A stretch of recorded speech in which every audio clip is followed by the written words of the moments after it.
What's up everyone, Alex here. On the FAQ on the Sea of Stars official website, its developers mentioned that the game was inspired by Super Mario RPG, Illusion of Gaia, and quote-unquote, dare they say, Chrono Trigger. Whenever someone invokes the name Chrono Trigger, I naturally put my guard up.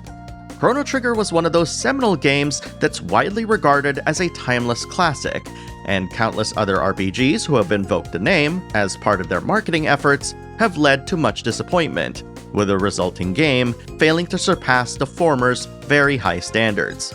But Sabotage Studios did something smart with Sea of Stars. While tapping into some of Chrono Trigger's iconic visuals, even going so far as to commission the latter's composer, Yasunori Mitsuda, they didn't stop there.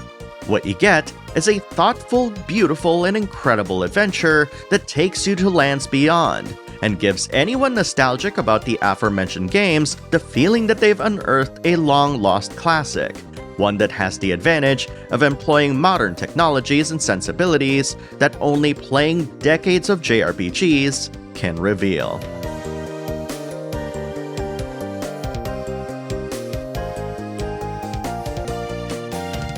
Before I continue with my review, I want to point out that this video is sponsored by Sea of Stars, and I want to thank them for providing me with this game code. However, I was given free reign to talk about whatever I wanted to, with nothing held back, so what you'll be getting here is my complete unfiltered thoughts on the game.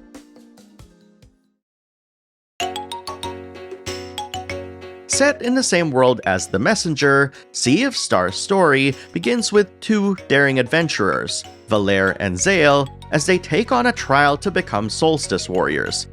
This sparks an adventure that'll have them travel to distant places, meeting a myriad of different folks along the way as they go on a mission to fulfill a very important task. I don't really want to dwell too much on the game's premise and story, so I'll leave this off this review. Instead, I want to go over Sea of Stars combat, which initially might feel a bit limiting to newcomers. To put it simply, grinding in Sea of Stars is possible, but it's the well-thought-out choices that will ultimately win you battle. That might sound like common sense, especially if you're a JRPG veteran, but listen closely. Unlike other JRPGs, your character's MP pool is severely minuscule at the start. This allows you to maybe throw out magic here and there, but it also discourages you from abusing that system. Sure, you can get MP back just by attacking enemies, but you'll have to ask yourself whether that's a good use of your turn. That's because in Sea of Stars, you get to choose which party members take their turns. You'll do so until every single character has taken their turn, after which the rest of the party becomes available again. This order can be crucial, especially since Sea of Stars employs an unorthodox way of handling enemy turns.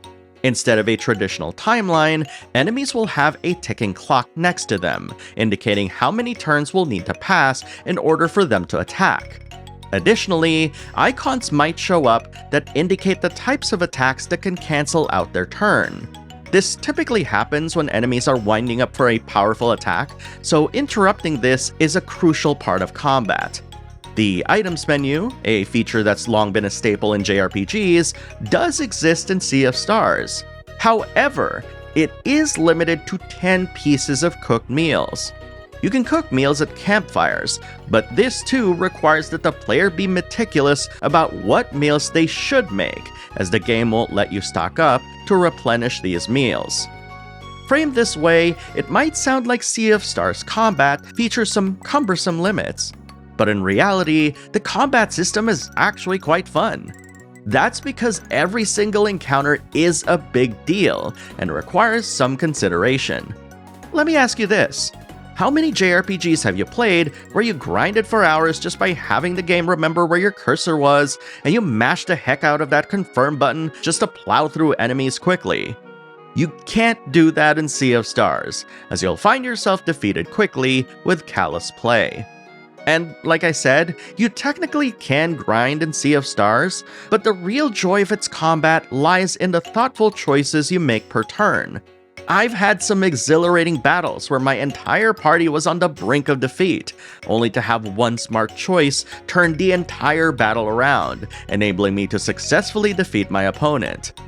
Outside of these mechanics, there's also timed hits, a combo meter that lets your characters deal massive damage or heal the rest of your party, and a boost system that enhances your actions, which all contribute to the complexity of Sea of Stars combat. Taken together, this combat system is actually one of the more intricate and carefully designed systems out there, one that takes the gameplay depth away from outside of combat to where it matters the most. So if the game's complexity lies in the combat, where does that leave progression and gearing up? In a place that doesn't have you spending literal hours in menus, of course. Sea of Stars progression is a simple leveling system that has you choosing where to spend extra points on one of 4 different attributes per character. Additionally, gearing up is as simple as merely buying a piece of gear that you want, equipping it in the same dialogue exchange, and even selling the gear that was once equipped before. I don't know why so many other JRPGs don't have these options, but it is super convenient to have all of these options in one go, which lets you jump right back into your exploration and story quickly. Speaking of, the addition of mantling, dropping down, and climbing on walls in Sea of Stars expands the traditional definition of exploration in JRPGs immensely, forcing us to consider the verticality of the game's areas in our search for hidden treasures and paths. I was actually genuinely surprised how this addition completely challenged my own perception of how dungeons and explorable sections should be designed in turn-based JRPGs, as well as expanding the possibilities of what those might look like in the future. And that's not even considering the fact that Sea of Stars just looks incredible, easily setting it apart from every single retro-flavored JRPG art style out there. The secret to this is that every single surface and character in the game is actually mapped onto a 3D surface, which allows the developers to cast realistic shadows and allow for gorgeous day and night cycles that can be changed in real time. The character portraits featured in the dialogue boxes are also highly detailed and expressive, making up for the limitations of its character sprites. Though, to be fair, the sprites themselves are quite expressive when it matters.